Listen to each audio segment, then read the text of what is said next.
anigu markaan fiiriyo aragtida oo naafada inta ugu badan ee laga cabiro ah oo aad looga hadlo waa xagga aragtida aragga ahmiyadda uu leeyahay bay daliil u tahay aragtidaas waxaa la dhahaa waa aragtida maadida ah maadi waaye aragtida midna waa maadi midna micnawi waxaa aad u sarreysa oo aad u fiican midda micnawiga ilaahay qur-aankiisa wuxuu ku sheegay fa innaha laa tacmal absaar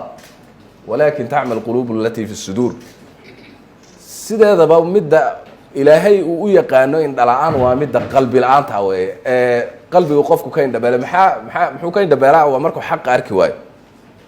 waa markuu dadka dulmiyo waa markuu wax kufsado waa markuu wax dilo waa markuu wax dhaco kaas wey midka indhahala ma aha midka indhahala midka araggala ma aha laakiin midka indhahala waa midkaas naafadu marka innaga dadkeena naafada ah Soomaaliya adduunka waan ka duwanahay sida ay wasiiradu sheegtay wiigi la arkaba ama bishii la arkaba waxaa laga yaabaa 10 inay naafay naga noqdaan marka anigu waxaan filayaaba inay ka badan yihiin 20% ama 20 boqolkii inay ka badan yihiin aaminsanahay aniga haddii si sax ah loo tira koobo dadka naafada ee Soomaalida inay ka badan yihiin aaminsanahay yani qaraxa dhaca imisa ku lugo iyo gacmo beesha imisa ku dhaga beesha imisa ku indha beesha isbitaalada tago bal idinka fiiriye inta qof naafa ku jirta meeshaas marka inaga boqolkiiba 20 minhin waan ka badannahay aniga san aaminsanahay dadkeena naafada aad bay uga badan yihiin dalkeena dhibaata ka jirta dhibaatadaas waxay saamaysaa dhammaan dadka oo dhan laakiin ayaga waxa uu gaar ah way nugul yihiin nuweelka waay waxa si ay dhibaatada ah waa nuweelka waay innaga Soomaali ahaan waxaan nahay bulsho aan u fiicnayn dadka naafada ah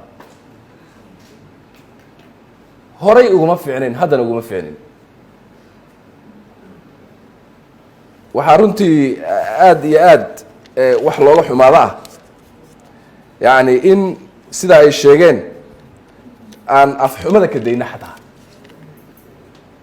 أفحمة إيه أفلقادو إننا كدينو يابا فعنا الله لكن إننا نقن أهان ضد سوماليا تدانا هاي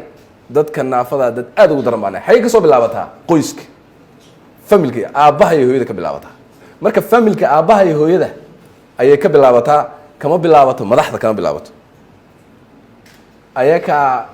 ayaka ka bilaabataa ayaga tii indhaha la'ayd kii lugaha la'a kii meesha ka soo bilaabataa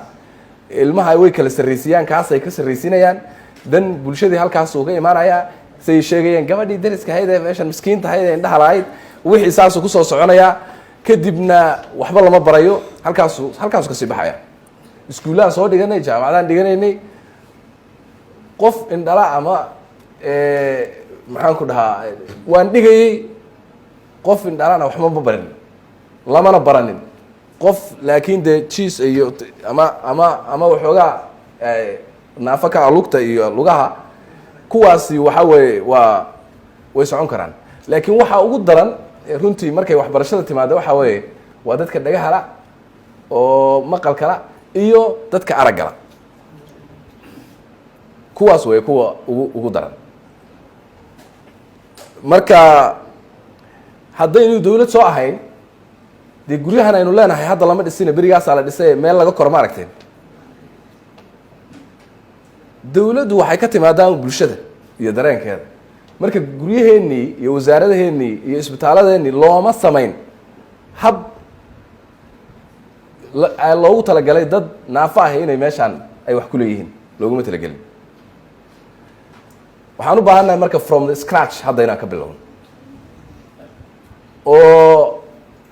la regulate gareeyo haddii ilaahay yidhaahdo insha allah xeerkaasna waxaan rajaynaynaa inaan ku dadaalo in xuquuqdoodu ay ka muuqato meeshaas oo ay dawladdu sharciyeyso xuquuqdooda